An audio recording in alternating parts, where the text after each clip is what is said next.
નમસ્કાર, star India TV ન્યૂઝમાં આપનું હાર્દિક સ્વાગત છે। આપ જોઈ રહ્યા છો સ્ટાર ઇન્ડિયા ટીવી ન્યૂઝ, સત્યની વાતે સત્યની સાથે। દાહોદ જિલ્લા પોલીસ અધિક્ષક ડોક્ટર રાજદીપસિંહ ઝાલાની અધ્યક્ષતા હેઠળ જાલોદ, લીંબડી, સુખસર, ફતેપુરાના રામનવમીના આયોજકો સાથે મિટિંગ યોજાઈ। શાંતિમય વાતાવરણમાં તેમજ કોઈની ધાર્મિક ભાવનાને હાનિ ન પહોંચે તેવા નિર્દેશ કરાયા। દાહોદ જિલ્લા પોલીસ અધિક્ષક ડોક્ટર રાજદીપસિંહ ઝાલાની અધ્યક્ષતા સ્થાને જાલોદ ડીવાયએસપી ઓફિસ ખાતે જાલોદ, લીંબડી, સુખસર અને ફતેપુરાના રામનવમીના આયોજકો સાથે એક મિટિંગ યોજવામાં આવી હતી।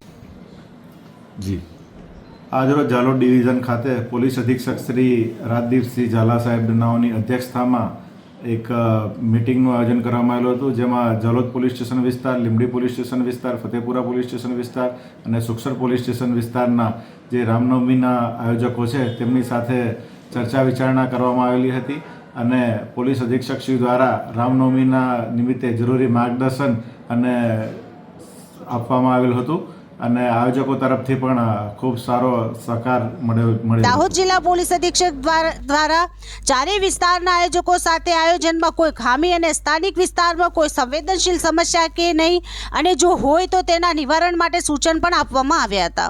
પોલીસ અધિક્ષક દ્વારા ભગવાન રામની રામયાત્રા શાંતિમય રીતે યોજવા માટે સૂચન આપ્યા હતા, જેમ કે કોઈ અશ્લીલ ગીતો ન વગાડવા, ફક્ત યાત્રાને અનુરૂપ ગીતો વગાડવા, કોઈ પણ જાતની અફવામાં ન જોડાવું, સોશિયલ મીડિયા અથવા જાહેરમાં કોઈના સ્વાભિમાનને હાનિ પહોંચે તેવા નિવેદનો ન કરવા, કોઈ પણ ધર્મ વિશે ખોટી વાતો ન કરવી, કોમી એકતા જાળવવી, કોઈ પણ જાતનું નશીલી વસ્તુનું સેવન ન કરવું જેવા સૂચનો આપ્યા હતા।